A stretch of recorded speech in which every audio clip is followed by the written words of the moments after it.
ברוכים הבאים לפודקאסט לאבד את הראש. אני אתר סונדה קברניב, ובואו תצטרפו אליי.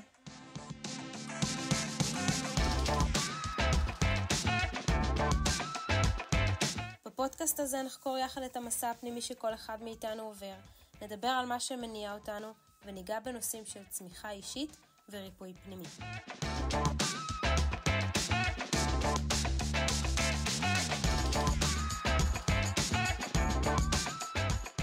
בפרק הפעם אני מארחת אישה מיוחדת במינה, שמביאה איתה גוון ייחודי ומעניין.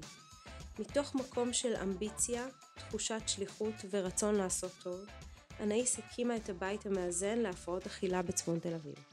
בואו תצטרפו אלינו ותקשיבו. מי אני? אני אנאיס אלמה קורנברג. אלמה זה השם השני שלי. בעקבות זה קמתי את אלמה, בית מאזן. אלמה עם א', יש להדגיש. כי זה בעצם אומר בספרדית כזה נשמה, נפש.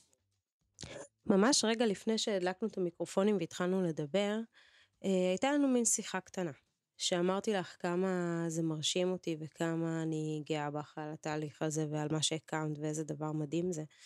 ואז סיפרת לי שזה סוג של התגשמות חלום, שבכלל לא האמנת שזה יקרה, שלא האמנת שתצליחי לעשות את זה. ואני ישר אמרתי לעצמי, ממש תסמונת המתחזה, שאתה לא בטוח שמגיע לך התשואות האלה, ואתה לא בטוח שהיית ראוי לעשות את זה, ועשית משהו כל כך נפלא, וכל כך מוצלח. אז מה את אומרת על זה? שמצופה מבן אדם, שנגיד פותח בית מאזן, שפותח מקום כזה גדול, ומטפל באוכלוסייה הזאת, שהוא יענה לקריטריונים ספציפיים, שהם by the book כזה, שמין הכשרה מאוד מאוד כזה לפי הספר, אם זה עבודה סוציאלית קלינית, אם זה פסיכולוגיה קלינית. אני עשיתי קצת דרך, אפשר לקרוא לזה עקומה, אפשר לקרוא לזה יצירתית, אבל דרך שונה. ברמה הפורמלית אני רואה שהתחלת את המסלול, עשית תואר ראשון בפסיכולוגיה, איפה הכל נעצר?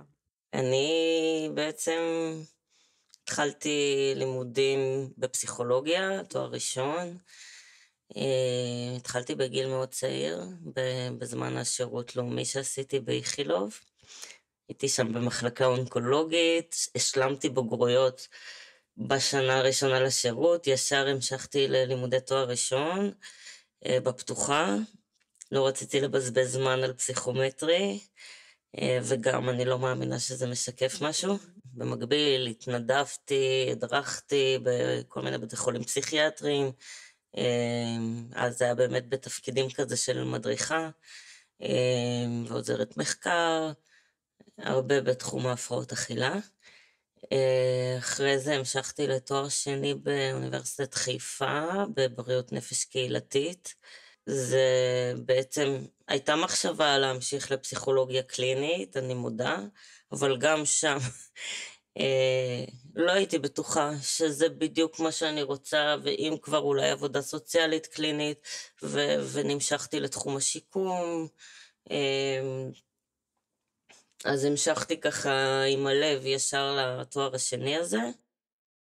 אני מנסה רגע לעצור ולהקשיב לזה. זה אותו רחוב, זו אותה שכונה. זה לא שהלכת רחוק, זה לא מנותק. זה לא מנותק, אבל כל הזמן אמרו לי שאני ליד. ועד היום גם. השם השני שלי זה ועדת חריגים. היום קצת יותר, היום אני מאמינה בעצמי ובזה, אבל אז זה היה מאוד מאוד מתסכל.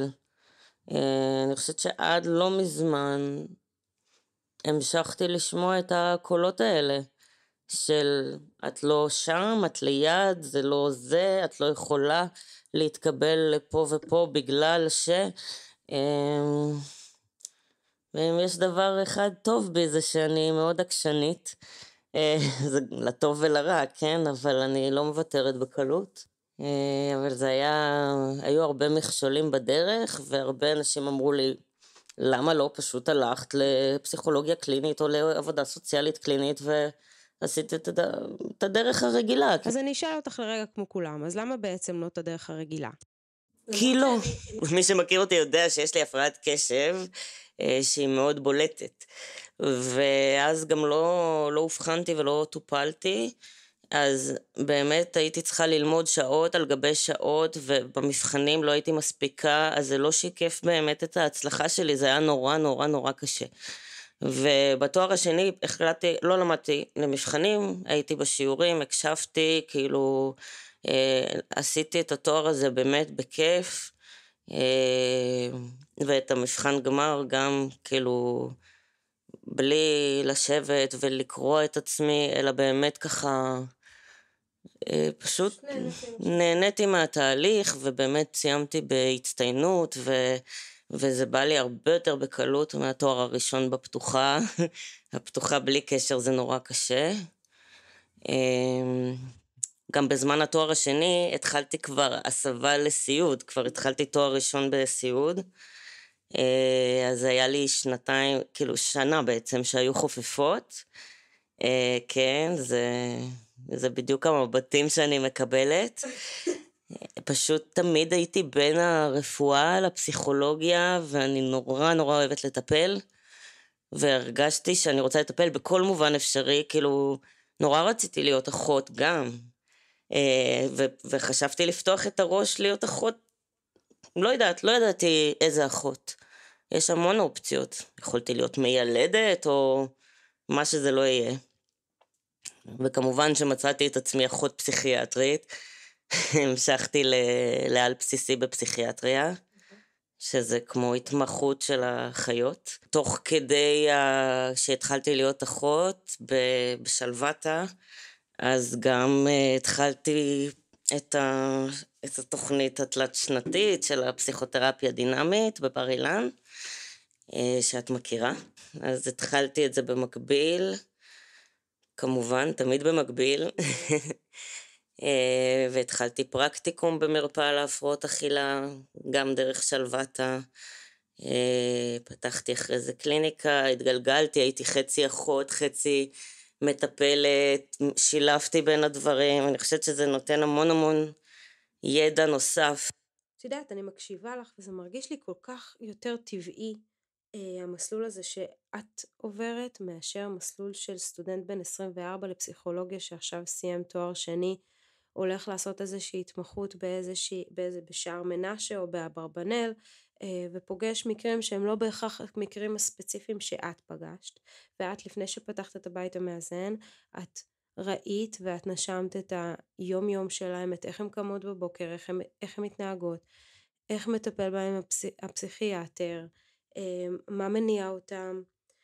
זה נשמע הרבה יותר טבעי התהליך הזה, וזה מפתיע שזה נתפס לא לגיטימי. כן, כן, והייתי מדריכה, והייתי עוזרת מחקר, והייתי כאילו, הרגשתי באמת את הדבר הזה גם בבתים מאזנים, בכל מיני. אז למה בעצם הפער שנוצר בתחושה שלך? היום באמת שהפער הוא פחות מפעם, אבל הפער הזה היה בגלל שבמערכת הציבורית יש מסלול מאוד מאוד ברור לאיך מתקדמים, איך נכנסים לתחומים מסוימים, מי יכול לקבל תקן בציבורי ומי לא,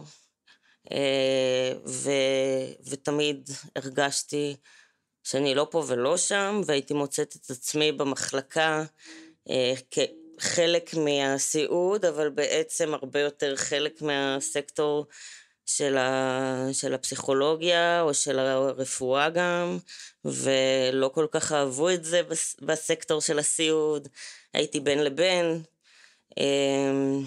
אבל בעצם היום אני מבינה שהייתי גם וגם, לא בין לבין. והציבורי ובכלל ההסתכלות היא מאוד מאוד צרה, ובתוך משבצת, בתוך תבנית, מה שאת יכולה לעשות במסגרת כזו זה מאוד מוגבל. מאוד רציתי ליזום, מאוד רציתי לשנות, מאוד היו דברים שחשבתי שהם לא לטובת המטופלים ושאפשר לפתח, וכל פעם באתי עם משהו לפתח וכבר די, כבר אנשים אמרו כאילו זה לא די, כאילו זה לא מקומך, תישארי במשבצת שלך, תעשי מה שצריך, תתני תרופות, תעשי, כאילו, די כבר.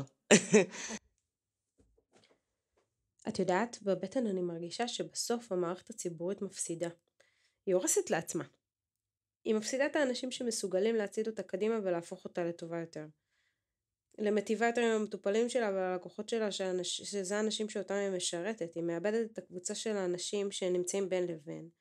הם מכניסים את הכל לשבלונה מאוד מאוד ספציפית, לאיך אתה אמור להתקבל ומה אתה אמור לעשות, ואיך אתה אמור להתנהל.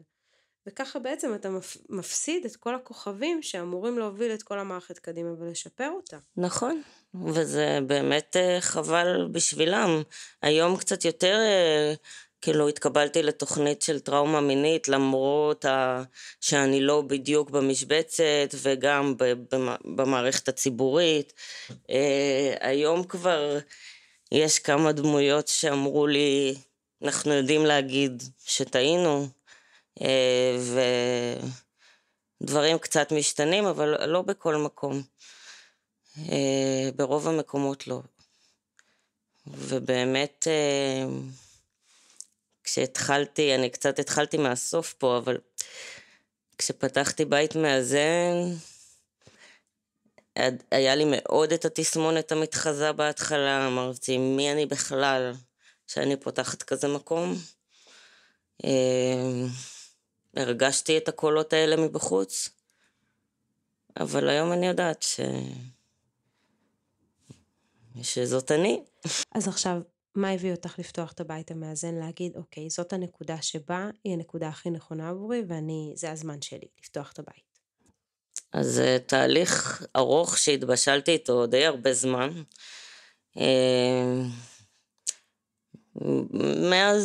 מאז שאני ילדה, אני חושבת שהיה לי מין כזאת פנטזיה, דמיינתי איזה בית כזה, שהוא מטפל בנשים עם הפרעות אכילה. אבל לא, זה היה דמיון כזה בלי שום בסיס, פשוט מין חלום כזה, לעזור לנשים ולא בבית חולים, בבית. אבל עדיין לא היה את כל עניין הבתים המאזנים, אז באמת לא ידעתי איך לקרוא לזה. עם הזמן, ככל שהתנסיתי בכל מיני מקומות, וראיתי את הצורך קודם כל בעוד מקומות לטיפול בנשים האלה, וגם את המערכת הציבורית שלא תמיד נותנת מענה שהוא מדויק, והחסרונות של אשפוזים, זה יותר בער בי, כאילו יותר הצלחתי לדייק את מה שאני רוצה לעשות, למרות שלא חשבתי שאני אעשה את זה באמת, כן? זה סתם היה חלום. כאילו, אני יכולה להמשיך לחלום, זה לא יקרה. ואחר כך עבדתי קצת בבתים מאזנים, טיפלתי, אמרתי, אוקיי, למה אין בית מאזן להפרעות אכילה? נורא מוזר. כאילו, יש בתים מאזנים רגילים, אבל מה עם האוכלוסייה הזו שכל כך צריכה את זה? אבל בסדר, אז פלירטטתי עם הרעיון הזה, של איך זה יכול להיראות, ואיך זה יכול להיות אחרת, ולא לייצר תחושה כזו של, את יודעת, של בית חולים, של משהו קר כזה, וכפייה, ולא יודעת, כאילו, לייצר משהו אחר, כי הרי, מה בן אדם צריך? כאילו, צריך קשרים מיטיביים, הוא צריך בית, הוא צריך חום, הוא צריך קודם כל את זה, בשביל לקבל טיפול ולהילחם בהפרעה כל כך קשה הזו. ואז ראיתי גם שבעצם נשים שיש להן הפרעות אכילה, כמעט כולן עם טראומה, או טראומות, ואיך בכלל הן נופלות בין הכיסאות, ואין להן מענה ייעודי לזה. זה עוד יותר חיזק את זה שצריך לעשות משהו. וככה עבר הזמן, הייתי עדיין במערכת הציבורית. אני חושבת שבאיזשהו שלב מאוד הרגשתי רע. ואני חושבת שמה שבאמת גרם לזה שהלכתי על הרעיון הזה עד הסוף, אבל בו זמנית זה גם ריסק אותי בצורה מאוד מאוד משמעותית, זה כשאמרו לי, במערכת הציבורית, שאולי פסיכיאטריה זה לא בשבילי, שאולי אני לא מתאימה. זה תמיד קורה שאתה חווה כישלון. הרי זה לא באמת כישלון שלך, אלא זה פשוט איזשהו תרגום של מישהו שהחליט שזה כישלון כי זה לא הלך לפי הדרך שלו. זה בעצם ההפך מזה, כן? אבל תמיד הדברים המוצלחים והמיוחדים צומחים מאיזושהי תחושת כישלון אישית. דוחים אותך, ואז יש איזו הנדסה מחשבתית מחדש, חישוב מסלול כזה, ומשם צומחים דברים ממש טובים. לקחו לי בשנייה אחת את הדבר שהוא כל החיים שלי בערך. זה מה שאני יודעת לעשות. פסיכיאטריה. כאילו זה הסיפוק שלי בחיים, זה המשמעות שלי, אין לי משהו אחר חוץ מזה. זה סיפור ארוך שאני מנסה לתמצת, אבל בגדול ניסו לגרום לי לשחרר, להבין שזה לא מתאים לי, להבין שאני לא טובה בזה. אני לא אשכח את הרגע הזה שאמרו לי את זה. זה כאילו בשנייה אני לא שווה כלום. כלום. כל מה שעשיתי עד היום הוא היה לשווא. אחרי שהתרסקתי, בכיתי לא מעט, היה לי ממש ממש קשה.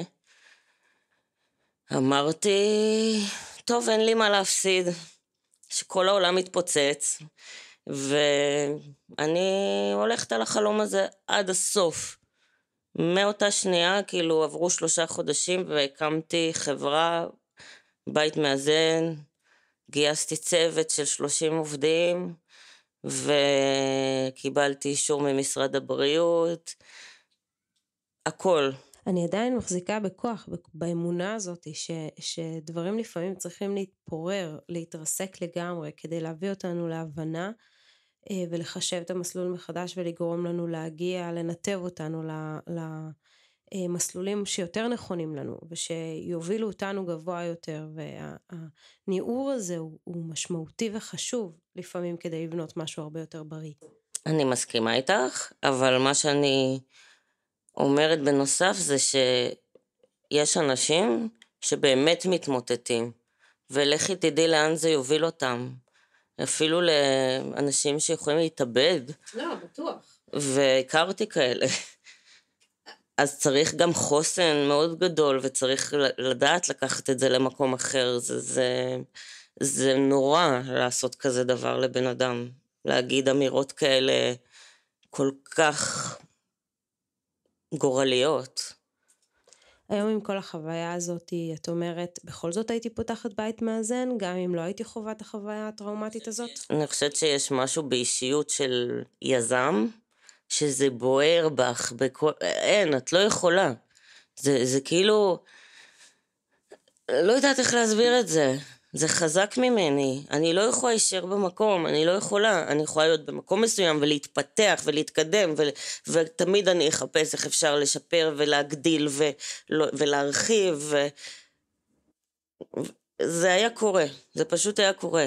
העניין הוא שאף פעם לא ידעתי איך לגרום לזה לקרות, כי גם לא היה לי את הכסף לזה, וגם לא האמנתי בעצמי, לא האמינו בי. אז אני לא יודעת מה קרה שם, אבל זה לא רק זה שהתרסקתי, זה כל מיני דברים. אני חושב שזה לא רק זה. כן, אבל תחשבי על זה שנייה. סתם ככה יש התרסקות פתאום? זה קורה משום מקום? כאילו, כשמשהו לא כל כך בוער בך, סביר להניח שאת באזור הבטוח ואת תמשיכי. ואז גם לא יקרה שום דבר רע, לא יקרה שום דבר, לא יגידו לך שאת לא מתאימה, את לא תזעזעי את המערכת. זה כאילו, זה בער כבר. ואז, 3 חודשים אחר כך, השקעת את כל כולך, נתת את כל כולך, והקמת את הבית המאזן. תספרי קצת. לא היו לי חיים. לא ישנתי, לא עבדתי כל רגע נתון. לקחתי קורס של יזמות עסקית, ולקחתי ייעוץ שיווקי, וייעוץ פיננסי, וייעוץ, מלא ייעוצים במקביל. למדתי את עולם הפיננסים שלא הכרתי בשום צורה. הכרתי אנשים מדהימים שעד היום מלווים אותי ואת החברה, כאילו רואי חשבון ועורך דין שהם מהממים, אני מתה עליהם, באמת, כאילו הם בני אדם, הם איתי מההתחלה עד עכשיו,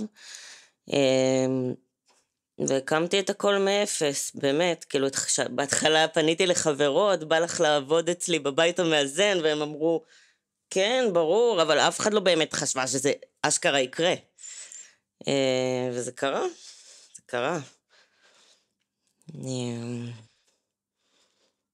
ולא מעט זמן חשבו שאני משוגעת, אבל היום אני חושבת את יודעת, הטירוף הזה בסוף הוא אחד הדברים היותר תורמים לציבור, כן? בלי זה איך מתקדמים? אי אפשר לעשות את זה בלי להיות קצת משוגע. אז למה בעצם דווקא הפרעות אכילה? הרי המנעד של הטיפולים הוא אינסופי. יש פוסט טראומה, יש התמכרויות לסמים, יש טיפול בבני נוער, יש הפרעות פסיכוטיות. מה יש שם דווקא? מה את חושבת? יש לי אין סוף מחשבות, שכל אחת יכולה להוביל למסדרון אחר לגמרי. התמודדויות עם הפרעות אכילה זה משהו שכולנו מתמודדים איתם ביום יום. אנחנו קמים לזה בבוקר והולכים לישון עם זה בלילה. זה תמיד לצידנו, אבל צריך את האומץ לבוא ולהסתכל על זה בעיניים ולמנף את זה ולהחליט שזה מה שאני רוצה לעשות. כן, צריך משהו מעבר. כן, בגדול, מגיל מאוד צעיר זה היה שם. גם בגלל שאימא שלי בת לניצולי שואה, אז כל הנושא הזה היה מאוד מאוד קרוב אליה, ההתעסקות של אוכל בבית, אימא שלה שיצאה מאושוויץ ואחרי זה אכלה הרבה כדי לפצות על כל החוסר שהיה, ואימא שלי שראתה שהיא עולה במשקל וזה הגעיל אותה והיא פחדה מאוכל ואימא שלי, כאילו, אני שומרת על פרטיותה, אבל זה היה ועדיין עיסוק מאוד מאוד גדול בבית, לכיוון אחר, כאילו מאוד חששה מהשמנה, מאוד להגביל, מאוד הכל ככה ספור, וגם היה המון המון עוני, כאילו גדלתי לעוני מאוד מאוד קשה, ולא תמיד היה כסף לאוכל, אז הכל היה מאוד מאוד מצומצם, וזה סיפור ארוך, אבל זה תמיד היה ליד, זה תמיד היה שם, ובאיזשהו שלב גם אני נכנסתי לזה, כאילו, כן, זה obvious שזה יהיה הסיפור. זה לא שיש לך אפשרות אחרת. כן, אבל זה לא רק בגלל שזה היה בבית עם אמא,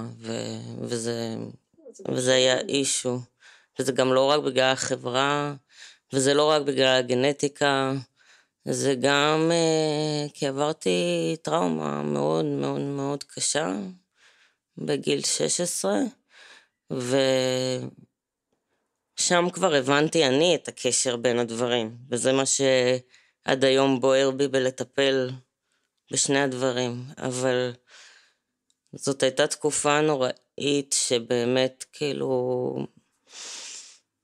נכנסתי לאנורקסיה מאוד מאוד קשה,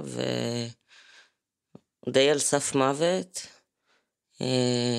עד היום יש אנשים שאני פוגשת בכנסים, ויש מבטים, והם יודעים שאני הייתי שם, אבל זה נשאר כזה בסוד.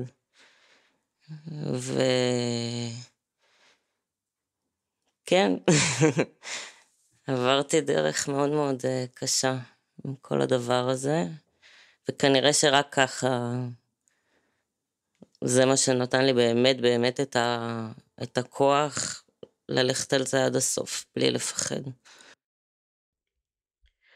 עכשיו אני בטוחה שיותר אפילו ממקודם, לא משנה איזה טייטל יהיה לך, אין דבר שיותר יכול להיות עמוק מלחוות את החוויה בעצמך.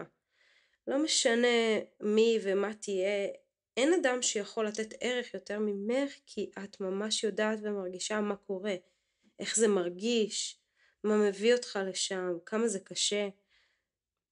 והקושי יוצא לא משנה מה תלמד ומה תעשה וכמה אמפתיה תביא איתך וכמה הכלה אתה יכול להחזיק וכל הדבר הזה. רק כשאתה עובר באמת אתה מסוגל להבין איך הן נושמות או איך הם נושמים ומה עובר עליהם.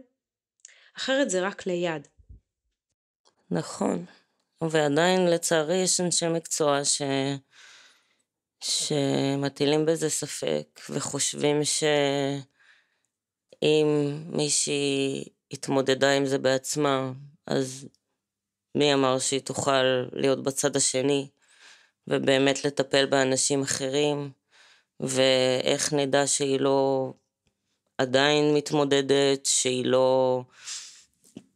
כאילו זה, בגלל זה, אף פעם לא יצאתי מהארון, במרכאות, כי אמרתי לעצמי עד שאני לא אוכיח שאני יכולה להגיע רחוק ולעזור לאנשים אחרים ולפתוח מקום, ואני באמת מצליחה, אז אני אבוא ואגיד מה הסיפור שלי.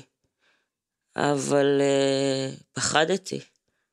פחדתי מאוד שאני אגיד יותר מדי מוקדם מה הסיפור שלי, ואז, את יודעת, יזלזלו או לא יאמינו. פתאום מרגיש לי משהו מאוד מאוד נרקסיסטי באקדמיה. שיש איזושהי תחושה שהציונים משקפים את היכולות שלך, אבל זה אף פעם לא יהיה היכולות המנטליות, כי צריך להבין שאין תחליף לחוויה הזאת בטיפול מהסוג הזה. היום את נושמת את מה שהן מרגישות, ולא משנה כמה אני אלמד, אני לא יודעת ואני לעולם לא אדע להרגיש את הטראומה שמביאה אותך למצוקה הזאת, שמייצרת את ההפרעה הזאת, ואת הקושי לצאת ממנה. אז אני רוצה להגיד לך שאני ממש גאה בך שהצלחת להתעלות מעל התחרות הסמויה הזאת. ורגע גם בלי המסמך שמגדיר אותך, הלכתי מלא והצלחת לעשות את מה שחלמת עליו, ולא נתת לזה לנהל אותך. כמעט הייתי שם, הייתי במרדף אחרי תארים. באתי להירשם לדוקטורט, ואז בזמן שהתראיינתי, אמרתי לעצמי, מה את עושה? למה את צריכה את הדוקטורט הזה? כן, אני אוהבת מחקר, כן, אבל למה? והבנתי שאני פשוט מחפשת איזשהו אישור, תוקף, טייטל, להיות דוקטור קורנברג. פעם אחת להגיד לעולם, הנה, אני דוקטור קורנברג, הצלחתי. והבנתי שזה פשוט בולשיט, וביטלתי את זה, ואמרתי, אני רוצה לטפל, אני רוצה להקים מקום. זה לא באמת הדוקטורט. כאילו, אני לא צריכה את זה בשביל להוכיח משהו. בשום צורה או דרך אין לי ביקורת על האקדמיה. פשוט אני רק אומרת שהאקדמיה לא יכולה לתת חוויה, או לא יכולה לתת תחושה. היא יכולה להסביר אותה, ללמד אותה, אבל היא לא יכולה לגרום לך להרגיש את החוויה. וזה לא שאני אומרת שפרופסור לא יהיה מספיק טוב לטפל, אני רק אומרת שהוא לא תמיד ידע להרגיש את אותה תחושה. ואני חייבת להגיד שההיכרות שלי עם פרופסור יעל לצר, שהיא מדהימה, מדהימה, מדהימה, למדתי אצלה בתואר השני, גם הפרעות אכילה, והיום היא מלווה אותי מתחילת הדרך, ככה עם הבית המאזן. אני זוכרת שהיא אמרה את זה, היא אמרה את זה באחת ההדרכות שלנו, שמטפלת שעברה בעצמה את הפרעת אכילה, או את יודעת, טראומה בכלל, אי אפשר, אין לזה תחליף, כאילו זה... והיא אמרה את זה בלי לדעת מה הסיפור שלי, ואני חושבת שזה שחרר אצלי משהו, זה ממש שחרר אצלי משהו, ולא אמרתי לה כלום, אבל אני באמת מודה לה, כאילו... אני רוצה רגע להביא איזושהי דעה שהיא לא פופולרית, אבל אני אשמיע אותה בכל זאת. עובר לי בראש המחשבה שאולי הבנות בבית, בהנחה וכמובן תרצי לשתף ותבחרי לעשות את זה, יהיה משהו יותר קל, הם ירגישו איתך יותר בנוח. את יודעת, את מבינה, את מרגישה, את לא רק יושבת על העץ ומנסה לעזור, ומקשיבה ומנסה להתגבר על הקושי. את באמת יודעת מאיפה הן באות, בשונה ממטפל אחר. אני חושבת לגמרי שחשיפה של מטפל היא באופן חד משמעי לא צריכה להתקיים, וחשיפה אישית כזאת היא משהו שהוא לא במקום. אבל בשונה מזה, במקרה הספציפי הזה, דעתי האישית וכמובן רק האישית, את באמת מבינה, את מביאה איתך את המחשבה שרגע, אם היא עברה את זה, אולי היא יכולה גם לעזור לי להתגבר על זה. אני חושבת שהן מרגישות גם בלי שאני אגיד, והן מרגישות, הן פשוט מרגישות. ויש כאלה שיותר רוצות וזה ישרת אותן לדעת את זה, על הנייר כאילו לשמוע מה עברתי והכל, ויש שלא, שהן מרגישות שאני מצליחה לעזור וזה מספיק להם, שזה מקשה עליהם דווקא לדעת יותר על החיים שלי, ובגלל זה גם היה לי תמיד את ההתלבטות, כמה לשתף, כמה לחשוף. כמובן שלא ברזולוציות, מבוקר, הסיפור בהיי לבל, ממש לא כמו בטיפול. אבל אני מדברת על הידיעה שהן מחזיקות שעברת את התהליך. אני חושבת שזה במבט. כן. ואני חושבת שהגעת לי בטיימינג ממש טוב, כי באמת לראשונה כזה בחיי, זה נשמע פלצני וקלישאתי, אבל אני מרגישה מספיק שלמה עם עצמי, ועם המקום שהגעתי אליו, ועם מה שאני עושה בשביל להוציא את זה החוצה, ולא להתבייש. אין לי מה להתבייש במה שעברתי. אני לא אשמה במה שעברתי. להפך, אני צריכה להיות גאה, ולצאת עם זה החוצה. בלי לפחד, בלי להתנצל. אז כן, אני אשת מקצוע, ואני מטפלת, וגם אני עברתי דברים קשים, והתגברתי והתמודדתי, ואני ממשיכה להתעסק בזה, אבל מכיוון אחר, מכיוון בריא, מכיוון של החלמה, וזה כנראה גם מאוד משרת את ההחלמה שלי. עצם המשך ההתעסקות, זה סובלימציה כזו, זה בוא נמשיך להתעסק, אבל מכיוון אחר. אני ממש מרגישה שזה מסלול של התפתחות אישית. את מחזיקה את החוויה הטראומטית והקשה, ובעזרתה את גדלה ומתפתחת. את הרי עשית דבר שאף אחד לא האמין ולא חשב שתצליחי לעשות, ובשונה ממה שכולם היו עושים או כולם חושבים, ובדרך סופר לא סטנדרטית, עדיין עשית משהו שהרבה אחרים לא היו מצליחים לעשות, ואת גם מחזיקה את הקושי וגדלה איתו, ולא עוצרת ולא נותנת לזה לנהל אותך או להשפיע עלייך. נכון, אבל זה לא בא לי כזה בקלות. כן, זאת הייתה עבודה קשה, זאת עדיין עבודה קשה. וזה ישר לוקח אותי למחשבה של מה המשפחה והחברים שלך אומרים על התהליך הזה. תראי, אין לי כל כך הרבה משפחה. יש לי אמא. דוד שלי שהיה כמו אבא נפטר בקורונה, אבל יש את אשתו. הוא בטוח היה מאוד מאוד גאה בי. כבר, הוא היה, לפני שהוא נפטר, הוא כבר שמע על זה שהתחלתי לחשוב על זה, הוא כבר היה גאה בי, אבל הוא לא בן אדם סטנדרטי, בכלל. בכלל, והוא לא קונפורמיסטי, ואני יצאתי קצת כמוהו. אמא שלי חשבה שהשתגעתי, כאילו איך, אנחנו תמיד ככה היינו רעבות ללחם, ופתאום את משקיעה את כל מה שיש לך ואין לך, לוקחת הלוואות משוגעות בשביל לפתוח מקום כזה, כאילו היא חשבה שהשתגעתי. אני אגיד שגם שהיו שחשבו שנכנסתי לאיזשהו מצב מני אפילו, כי מי עושה דבר כזה? לא נכנסתי למצב מני, במודעות, אבל זה בסך הכל אומץ. חברות שלי, גם יש לי חברה טובה שאמרה לי עד לא מזמן, כאילו, למה את צריכה את הכאב ראש הזה? למה? מה, לא מספיק לך לטפל בקליניקה? את מטפלת טובה? כאילו, למה? אני לגמרי מסוגלת להחזיק למה. כי זה הרי מי שאת.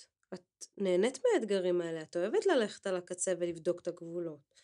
את רוצה לראות איך אפשר למתוח ולהשיג את המקסימום. זה לא בשבילך לקום בבוקר לאותה עבודה. את ממצה את זה. את צריכה את האנרגיה הזאת של העשייה. אני אוהבת לטפל בקליניקה שלי. אני אוהבת. זה לא מתנגש. אבל גם אני הרגשתי שאני חייבת לעשות שינוי בעולם הפסיכיאטריה ובעולם בכלל טיפול בהפרעות אכילה וטראומה. הרגשתי שאני חייבת. ומקסימום אני לא אצליח, כמו תמיד, אני אחשל, בסדר, אני רגילה. והצלחתי. יש עוד הרבה בתים שאני רוצה להקים, ואני ממשיכה להיאבק, וזה יגדל. מה האתגר הכי גדול בתהליך הזה? אני בטוחה שיש המון, אבל מה בעצם האתגרים? כאילו כלכלית זה אתגר מאוד מאוד מאוד מאוד מאוד מאוד גדול. האתגר הוא לדעת, כאילו את רוצה להיות מצד אחד מאוד מאוד מקצועית, מצד שני יש את הכסף, אי אפשר לעשות כל מה שרוצים. וכל הזמן צריך לנוע בין שני הדברים, ואני כנראה יכולתי להרוויח אם הייתי פחות מקצועית ופחות דואגת לאיזשהו סטנדרט מאוד גבוה מהבחינה הזו. תגידי, הייתה איזושהי נקודה בזמן שבה אמרת לעצמך, הכל היה שווה את זה, כל הסבל, כל הטירוף, כל הדבר הזה, בשביל זה עשיתי את זה. היו כמה נקודות כאלה, כשראיתי, זה יותר לאחרונה, כי המקום הוא פתוח שנה וקצת, אז כשבאה מטופלת לשעבר לבקר, ואני רואה איפה היא היום ואיפה היא הייתה, זה כאילו שווה לי את הכל. אני אומרת, וואו, היו לה פלשבקים, היא לא תפקדה, היא הייתה בתת משקל, כל החיים שלה פשוט נעלמו בגלל טראומות ואנשים רעים, והנה היא חזרה לעבוד בהייטק, היא כאילו, היא מצליחה, היא במשקל תקין, היא מאושרת, היא לא צריכה דברים, את יודעת, כל מיני דברים פיזיים בשביל לתקשר, או היא לא יודעת, היא עברה תהליך מטורף, ויש כמה כאלה, כאילו, עוד אחת שהייתה אצלנו חצי שנה ועכשיו, ואף אחד לא האמין שהיא תצא מזה, היא הגיעה אלינו ישירות ממחלקה על הפרעות אכילה סגורה עם זונדה, ולא ידעה לאכול כמה שנים, היא לא לעשה אפילו. והנה, היא אוכלת שניצל, היא אוכלת אוכל רגיל, היא במשקל תקין, היא חזרה ל3 ילדים שלה, היא חיה, ואין דבר יותר מספק מזה. זה שווה את הכל, אם כאילו יש כמה נפשות קטנות את יודעת, שזכו בחיים שלהם בחזרה, זה כאילו, זה הכל. וואו, את מרגשת אותי באמת, אני רגע לוקחת נשימה. מה מיוחד בבית ששונה מהמסגרות הרגילות שמציעים היום בשוק? במה אתם מיוחדים? מה הייחוד שלכם? זה קודם כל בית. אבל בית, ממש בית. אם זה אומר, ממש התחושה של המשפחתיות, הצוות והמטופלות, זה כאילו תחושה כזו שקשה מאוד לקבל, בטח בבית חולים, כשיש לך כל מיני צפצופים ואווירת בית חולים, אם זה בית חולים כללי או פסיכיאטרי, אז בכלל יש סטיגמה, זה ממש בית, הוא בתל אביב, בצהלה, הוא נעים, הוא יפה, והוא גם עם המון אהבה, וחום, ואמפתיה, וגישה כזו שהיא ממש ממש אחרת, כאילו מאוד מאוד בגובה העיניים. אני חושבת זה כזה מה שאני באמת מאמינה בו, שאנחנו כולנו בני אדם, אנחנו לא צריכים לבוא מאיזה מקום גבוה, היררכי, אנחנו באותה מידה יכולים להיות גם מטופלים, והנשים שנמצאות אצלנו הן סופר אינטליגנטיות, סופר מצליחות, סופר מוכשרות, כי הן פשוט במשבר ובתקופה קשה, ומגיע להם יחס שהוא אנושי ושהוא מכבד, וכן, יש גם גבולות, הרבה מאוד גבולות, וגם במיוחד בכל מה שקשור לאכילה, כי זו הפרעה קשה מאוד, ואם לא תשימי חוקים וגבולות מאוד מאוד ברורים, יהיה מאוד מאוד קשה להילחם בה. אבל גם זה, מתוך בחירה שלהן, שהן לא מצליחות כרגע להתמודד עם זה, והן שמות את זה כרגע אצלנו. וזאת גישה, את יודעת, מוכוונת טראומה, שמשלבת גם את הטיפול ההתנהגותי יותר בהפרעת אכילה, וגם את כל מה שקשור לאיבוד הטראומה. זה על הנייר, את יודעת, אבל גם הקבוצות שהן מדהימות, ובכלל, כאילו... תשתפי אותנו ביום השגרתי בבית. מה קורה כשקמים בבוקר, איך הדברים מתנהלים? שתפי אותנו קצת. תראי, בגדול זה לא תמיד שגרתי, אבל יחסית. קמים בסביבות 7, ב8 יש ארוחת בוקר, 8 עד 8:30, המטופלות יושבות מסביב לשולחן עם מדריכות, יש מדריכות 24/7, שהן בעצם סטודנטיות למקצועות הטיפול, או תואר ראשון או תואר שני חלקן, והן עוברות הכשרה שהיא ממש ייעודית להתמודדות עם טראומה והפרעות אכילה, כאילו בזמן הארוחה הן מאוד תומכות ומאוד, הן גם מהירות, גם עם עין וגם עם א', אז הם יושבים לארוחה חצי שעה, ואחרי זה בדרך כלל יש קבוצה. תסבירי מה זה אומר. יש כל מיני קבוצות, יש קבוצות שהן יותר שיחה, דינמיקה קבוצתית, DBT, שזה טיפול דיאלקטי התנהגותי, ככה לוויסות. יש קבוצה של תנועה ויוגה רגישת טראומה, טיפול באומנות, טיפול בעזרת בעלי חיים, הרבה קבוצות, יש גם התמודדות בצל ההפרעה וחיים שראויים לחיות, ככה הרבה מאוד קבוצות, ואחר כך יש כמובן עוד ארוחה ב10, ארוחת ביניים, עוד קבוצה, עוד ארוחת צהריים ב1, ואז בדרך כלל גם עוד קבוצות, יש טיפולים פרטניים, פסיכותרפיה, מטפלת אישית פעמיים בשבוע, יש מפגש עם פסיכיאטרית פעם בשבוע גם, דיאטנית פעם בשבוע, יש מדריכה אישית שעוזרת ביישום של התוכנית הטיפולית בשטח, יש אחות, קיצור יש הרבה דברים, ויש גם דברים יותר ככה להעשרה ולכיף, וכל מיני פעילויות ככה עם המדריכות, ביקורים של משפחות, כל מיני.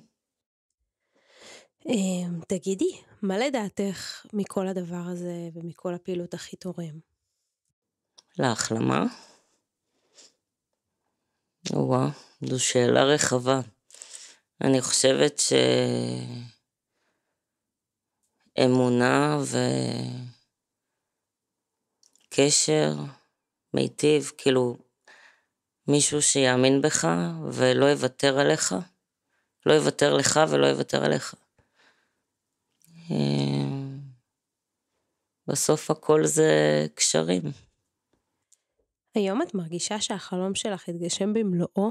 כל מה שדמיינת, כל מה שרצית, בכל ההקשר של הבית המאזן, זה משהו שאת יכולה להגדיר אותו כהתגשם? אני חושבת שהוא התגשם פי כמה ממה שדמיינתי. לא היה לי רף כזה.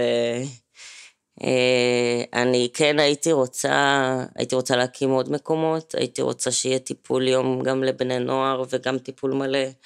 הייתי רוצה להקים בית לנשים חרדיות, הייתי רוצה להקים בית לגברים עם הפרעות אכילה ופוסט טראומה. זה בערך הסדר של הדברים שהייתי רוצה לעשות. קבוצות הורים, קבוצות להורים לבני נוער עם הפרעות אכילה, ככה לתת להם כלים ותמיכה, כי זה נורא נורא קשה פתאום לגלות שהילד שלך או הילדה עם הפרעת אכילה. בעיקר הייתי רוצה להקים עוד ועוד ועוד מקומות ולתת עוד מענה, ושלאט לאט בארץ בכלל יהיו יותר ויותר מודעים לקשר בין טראומה להפרעות אכילה,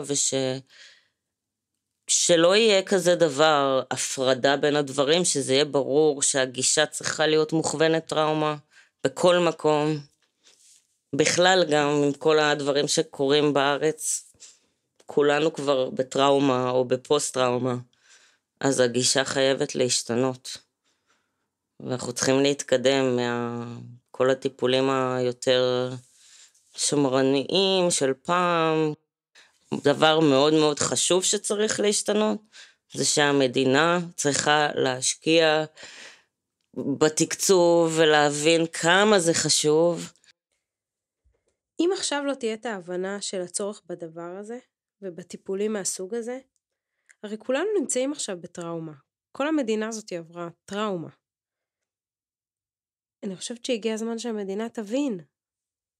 ועדיין, יש דברים שנופלים בין הכיסאות, ומשהו פה חייב להשתנות. אחרת תראי פה רק רפואה פרטית, שהיא לא נגישה לאף אחד, וזה לא מה שאנחנו רוצים. הגיע הזמן שהממשלה תעשה משהו עם הכסף, קצת להבין לאן זה צריך להיות מופנה גם לעוד מקומות. וזה מוביל אותי באופן טבעי לשאול אותך אם היית רוצה להגיד משהו לרפואה הציבורית בכל הנושא של התמודדות עם הפרעות אכילה. כן, ואני גם לא מאשימה אותם. אני חושבת שהרבה מקומות מאוד מאוד נרתעים מלטפל בהפרעות אכילה, מאוד נבהלים כשהם שומעים שיש הפרעת אכילה, ואומרים אנחנו לא מטפלים בזה, אנחנו לא נוגעים בזה, והם כאילו מטפלים בדברים שליד, אם זה הטראומה, אם זה, לא יודעת, מה שנלווה לזה, דיכאון, OCD, פגיעות עצמיות, לא משנה.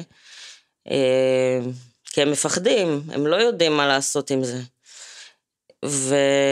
ואני חושבת שאין ברירה, פחות לפחד מזה, ושיהיו הרבה יותר הכשרות לכל הצוותים, לכל המחלקות, כאילו,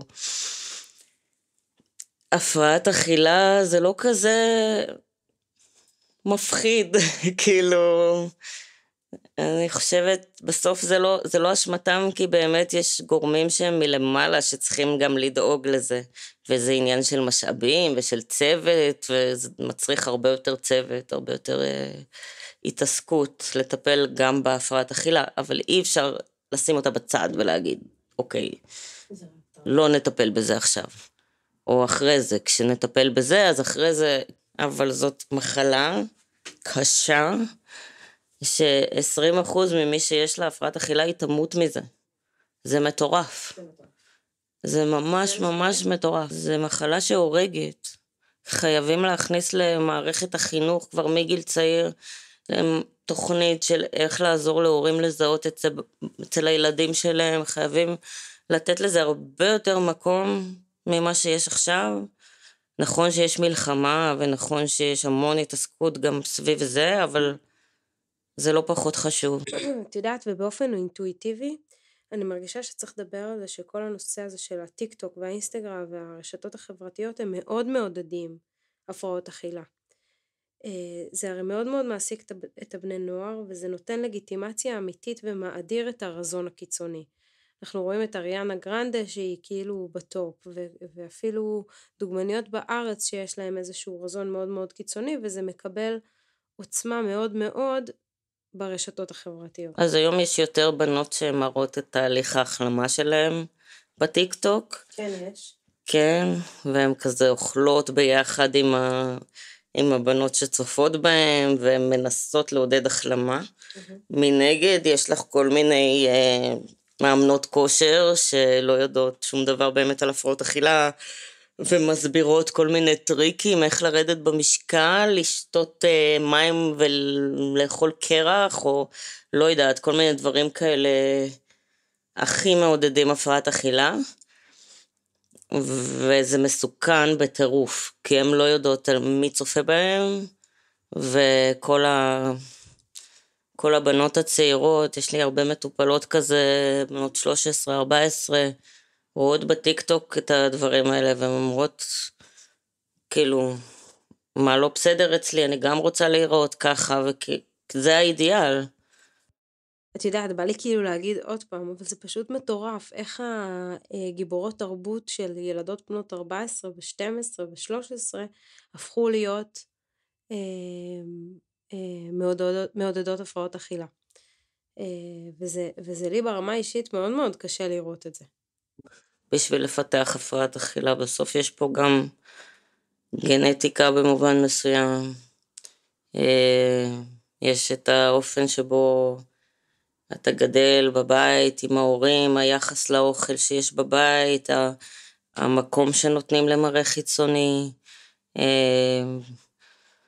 יש כל מיני, כאילו אפשר להשפיע על זה, גם אם יש את כל הרשתות, זה מאוד מאוד מקשה, אבל ההורים יש להם תפקיד חשוב, נגיד בלתווך להם את מה שהם רואים, ולא שאני מאשימה את ההורים, כן, זה פשוט מלחמה שצריך לצאת אליה, כאילו מלחמה משותפת של ההורים, של האנשי מקצוע, של כולם, כאילו זה, די, רזון לא שווה הצלחה, את לא חייבת להיות רזה בשביל להיות מצליחה, זה תבנית שיש לנו בראש, כאילו, נגיד, את מדמיינת את עצמך, פתאום פותחת איזה עסק גדול ומצליח. איך את מסתכלת על עצמך? איך את מדמיינת את עצמך? כנראה רזה עם איזה חליפה ככה מצליחה. לא שמנמונת עם חליפה מצליחה. אז צריך לצאת מהסרט הזה. להפך, כאילו, בסדר, אני לא אומרת שצריך להזניח את עצמנו ולהיות לא בריאים, אבל כאילו, אנחנו צריכים אוכל, אנחנו צריכים, זה טוב שיש גוף, שיש חיות, שיש אנרגיה. אוכל זה חלק מהנאות החיים. בסופו של דבר אנחנו לוקחים את האוכל ואנחנו יוצאים עם חברים ואוכלים, אנחנו יושבים עם משפחה בארוחות משפחתיות ואוכלים. אוכל הוא לא בהכרח איזשהו משהו רע. כן, ואוכל הוא גם מנחם הרבה פעמים, והוא מחבר, וזה בסדר, זה טוב. ההסתכלות צריכה להיות אחרת. ממש רגע לפני שאנחנו מסיימות, למרות שיש לי עוד מיליון שאלות, אני רוצה לשאול אותך שאלה אחת שמאוד חשובה לי לשאול. היום את מרגישה שאת מסתכלת על עצמך אחרת מהדרך שבה היית מסתכלת על עצמך לפני שפתחת את הבית המאזן? כן, אין ספק. בכל מיני מובנים. גם במובן הוויזואלי, כאילו, וגם בכלל, את יודעת, לפעמים אני מסתכלת על סרטונים שלי מהכנסת, ואני אומרת לעצמי, וואו, כאילו מי זאת? זאת אני? כאילו מה, תמיד אמרתי בצחוק, בסוף אתם תראו אותי בכנסת, מי בכלל חשב שאני אעז להשמיע את הקול שלי, ועוד במקום כזה, את יודעת, וואו, אחרת אני מסתכלת על עצמי, ממש. את יודעת להיות גאה בעצמך? כן. כן? כן, אני היום לא מתביישת להגיד את זה. אני גאה בעצמי, ואם יש מסר שאני רוצה שיקחו מזה, זה שנכון שלפעמים אנחנו עוברים חוויות נוראיות בחיים, ויש צלקות, והרבה בנות שעוברות טראומה מינית אומרות לי, זה לא הוגן, הוא ממשיך קדימה, הוא ממשיך הכל רגיל, הוא עובד, בדרך כלל גם בעבודה טובה ומתקדם, ואני תקועה בגלל הטראומה, אני עם פלשבקים, אני לא מתפקדת, ואני לא רואה את הסוף, אני לא רואה איך אפשר לצאת מזה. נכון, זה ממשיך ללוות, זה צץ פה ושם, זה לא נעלם לגמרי, אבל לגמרי אפשר להמשיך, והוא לא יכתיב את הגורל, הוא ואחרים, זה אפשר לשנות את הגורל האכזר הזה, והניצחון הכי גדול הוא ככה לא לתת למי שזה לא יהיה את הכבוד במרכאות, להכתיב לך את החיים. יכולתי בשיא הכלילות להיות עכשיו, לא יודעת, באשפוזים, חוזרים, בדלת מסתובבת, לא יודעת איפה, יכולתי ממש להיות במקום מאוד מאוד נמוך, ובחרתי אחרת, ואפשר אחרת. ממש בוער לי לשאול אותך. מבטיחה שזו שאלה אחרונה. מה תרצי לעשות שתהיי גדולה? אני כבר גדולה, לא? אני ארצה לכתוב ספר על כל התהליך הזה שעברתי, ספר בלי פילטרים. אני רוצה ללכת בגאווה ככה עם הסיפור האישי שלי ולפתוח עוד מקומות כאלה,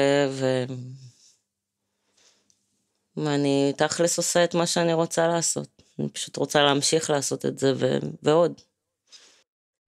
מהמם. תגידי משהו אחרון שאת רוצה להגיד לפני הסוף? תאמינו בעצמכם, תאמינו בהחלמה. אם אתם כרוניות במרכאות, זה לא אומר שזה מה שאתן באמת. אתם קודם כל בן אדם, וגם כרוניות יכולות לצאת ולהחלים, וזהו, לא לוותר, להיות עקשניות. כשכל העולם שם לך ברקסים, לא משנה, שייתן לך עוד יותר כוח. אנאיס, תודה רבה לך, היה לי מדהים ומעשיר. תודה לך.